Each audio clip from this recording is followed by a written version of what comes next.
పశ్చిమ బెంగాల్‌లో తాజా రచ్చ నడుస్తోంది. సువేందు అధికారి ఏదైతే భారతీయ జనతా పార్టీకి సంబంధించినటువంటి ఫ్లోర్ లీడర్ ఉన్నారో, ప్రతిపక్ష నాయకుడు. తను ఏకంగా చీఫ్ ఎలక్షన్ కమిషనర్‌కి ఒక లేఖ రాశారు. పోలీసులు అలాగే కొంతమంది ఈ ఎన్నికల సంఘం తరపున పనిచేస్తున్నటువంటి వాళ్ళు పక్షపాతంతో పనిచేస్తున్నారు.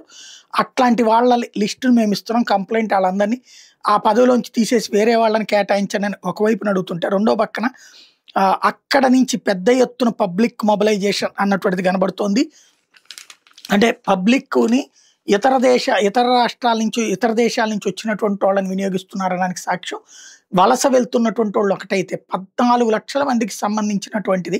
అంటే వీళ్ళు ఫార్మ్ ఇచ్చారు గదా!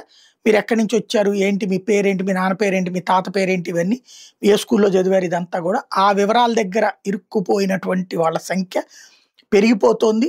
దాంతో 14,00,000 అప్లికేషన్స్ తిరిగి రాలేదు. అంటే అంతమంది దొంగలు ఇప్పటిదాకా తేలారు.